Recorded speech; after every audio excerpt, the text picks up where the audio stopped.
building up immunity is not going to happen overnight, this we must know. Generally, I believe, for a variety of reasons, looking at the lifestyles, looking at the food patterns, I think this must be checked, this must be medically checked. I think southern Indian people are having a better immune system than a whole lot of other people in the world, simply because of the food patterns and the practices and the weather and various other aspects. You must understand, in a tropical climate, there are more life forms than anywhere else, including microorganisms. The number and the variety of them is very, very high. So living in this land itself, the system becomes more resilient because we are exposed to these things all the time. That is one aspect. Another thing is food, another thing is lifestyles.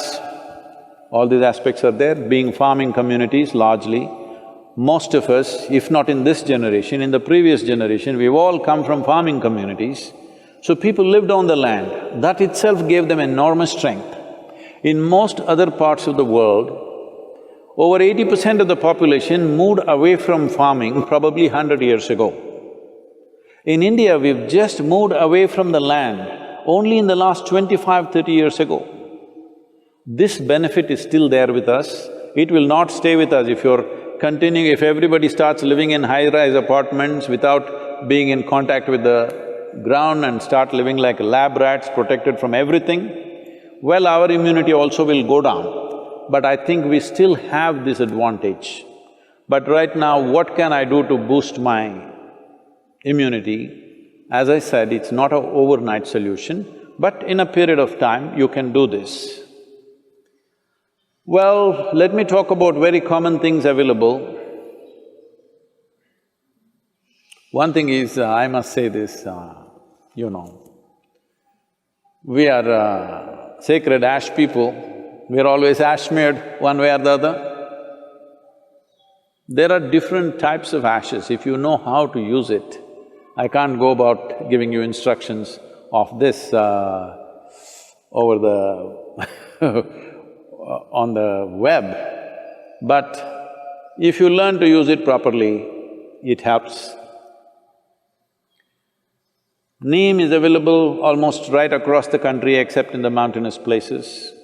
Daily consumption of neem leaves.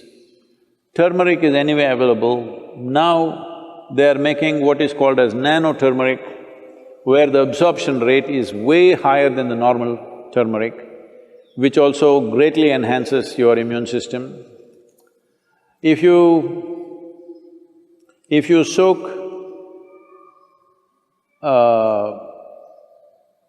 the gooseberry or the amla or the nallikai in honey overnight, along with some broken pepper, black pepper or green pepper. Green pepper, I'm saying for those of you who are in other countries, green pepper does not mean chili. We mean to say raw pepper. The peppercorn, when it's raw, which you might not have seen in most parts of the world, here it's common for us, it's available. So, soak it in honey and every day about 3 spoons, 3 times a day. It works best, all these things work best when you're on an empty stomach, that's the first thing that you take. If you do these things, you can see a significant increase in your immune system. I would say in 4 to 8 weeks, one can see significant betterment of one's immune system. There are yogic practices which are hard to teach, but right now, just doing a chant and doing Isha Kriya, this will also enhance your immune system.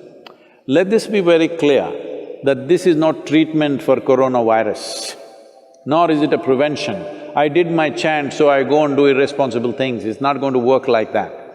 These are things you do over a period of time and strengthen your system, that the next virus that comes, you may be in a little better place to handle. That is if you're there. Yes, don't take this lightly. Do not take this lightly. Right now, it is a challenge for every one of us to stay alive through this period. That's what it means. Do not think it's some remote thing that happens to somebody else in China or Italy. Right now, if you stay alive through these 6 to 8 months, that means we have handled this responsibly. If every one of us stay alive, that means we are good. We have lived consciously and responsibly, that's what it means. This is what, unfortunately, the governments have to enforce by force, because a whole lot of people don't seem to realize that this is necessary. And they think this is some fiction. This is not fiction.